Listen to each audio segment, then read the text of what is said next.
La main écoute. Pendant que le patient en analyse déroule le fil de sa pensée, sur laquelle je me concentre, je trace, sans préméditation, des lignes, des formes que son discours singulier m'inspire, me donne à voir. Cet échange a lieu au fur et à mesure des séances. Il prend place dans un espace-temps où le dire du patient fait irruption pour livrer des éléments issus de son inconscient. Des éléments qui viennent toucher le patient lui-même et son analyste de façon singulière et surprenante. De fait, dans le huis clos du cabinet, pour les deux partenaires, psychanalystes et analysants, la relation se métamorphose en création. De ce champ de paroles issu d'associations de pensées et d'émotions, advient une œuvre que l'on peut qualifier de commune, le dessin. Dessiner, c'est accueillir et représenter ce qui passe et en même temps échappe dans les mots du patient. Cela revient en quelque sorte à accepter des réactions imprévisibles, plus ou moins maîtrisables, par rapport à ce qui se dit ou ne se dit pas. Ce qu'il énonce de son vécu me surprend d'abord, me traverse et m'émeut, pour finir par s'exprimer spontanément dans un trait produit par ma main. Qu'est-ce qu'il est permis de montrer de mes affects? Jusqu'où c'est moi? Comment savoir si c'est trop ou pas assez? J'ai vécu le manque de tendresse comme une mutilation. Qu'est-ce qu'on met derrière le mot manque? Le fait de jouer un rôle, jusqu'où c'est moi? Est-ce que la petite fille que j'ai été est contente de la femme que je suis devenue? Je ne sais pas si ma mère me voit, m'a vue, elle voit quelqu'un d'autre. Le petit enfant en moi, mon interlocuteur privilégié, celui que personne n'a écouté, maintenant je t'écoute, tu peux parler et me montrer le chemin. Qu'est-ce que je vais faire de cette petite fille que j'ai été obligée de protéger pour survivre?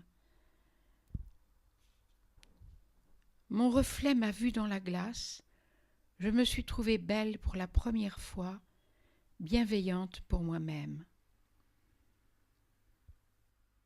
Je suis dans l'attente de révélations sur l'environnement insécure de mon enfance. Je ne connais que les commencements, tout est inachevé, perdu de vue.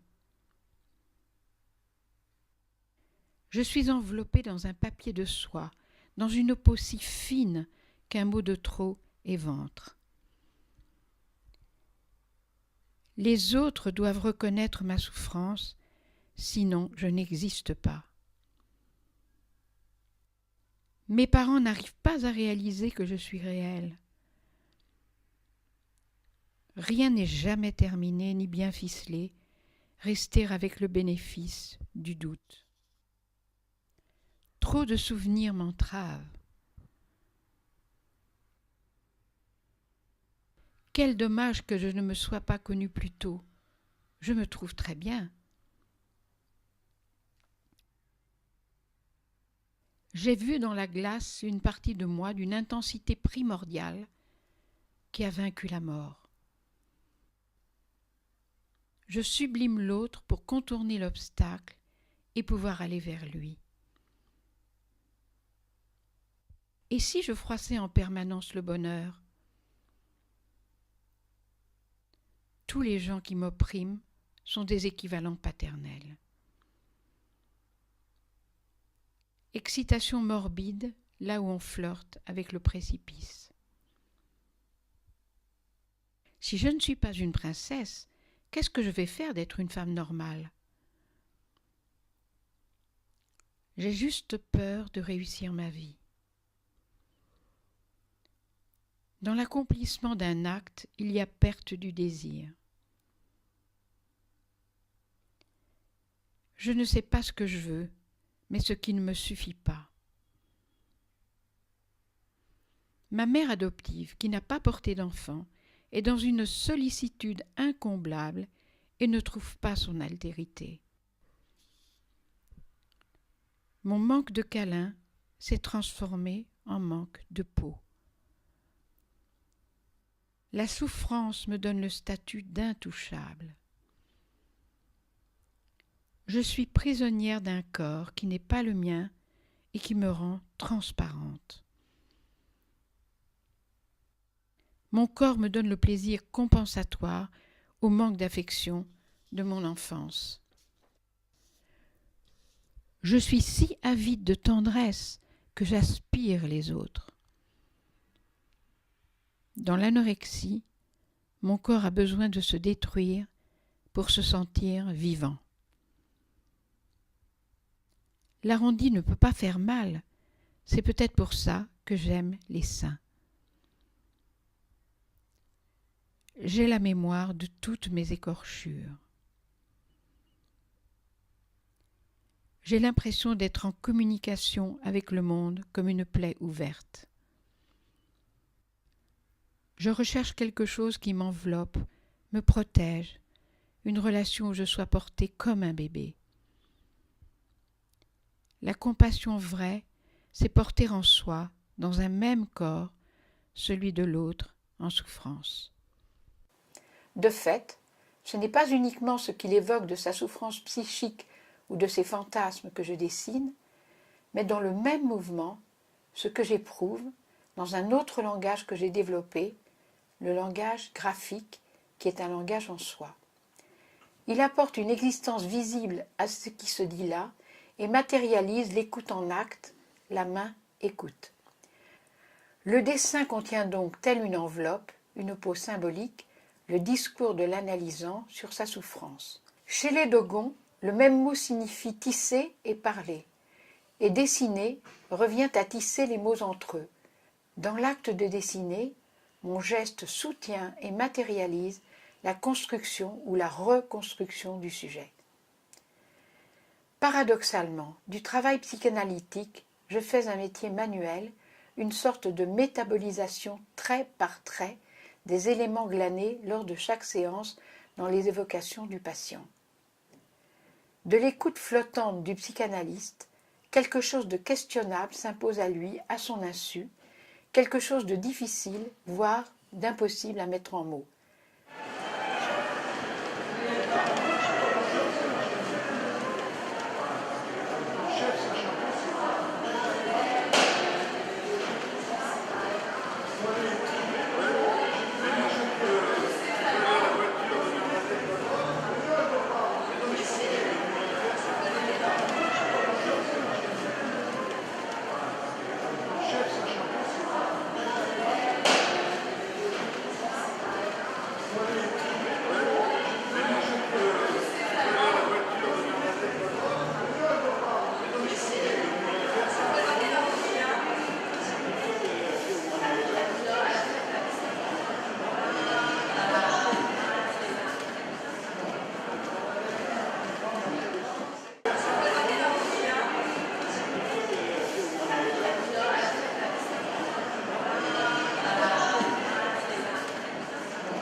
Chaque dessin se révèle ainsi comme unique, puisqu'il ne fait que tenter de représenter, telle une révélation sublimée par la main, ce qui ne veut pas se dire, sinon entre les mots, l'indicible. Pour revenir à l'acte de dessiner pendant les séances de psychanalyse, je dessine à l'endroit où la parole de l'autre résonne en moi. Et le dessin devient la conjugaison de mon écoute et d'une certaine disposition pour accueillir les paroles du patient. Cette disposition concerne un processus rendu possible grâce au support de l'empathie que je ressens pour lui, avec comme résultante ce que nous fabriquons ensemble, de telle sorte que le dessin pourrait bien se rapprocher d'une formation de l'inconscient proche du rêve. Et la forme du dessin abouti correspond au moment où le patient peut enfin poursuivre son chemin et travailler seul, sans l'aide de son psychanalyste. Aucun trait supplémentaire n'est alors nécessaire pour finaliser le dessin. Ma main a fini d'écouter.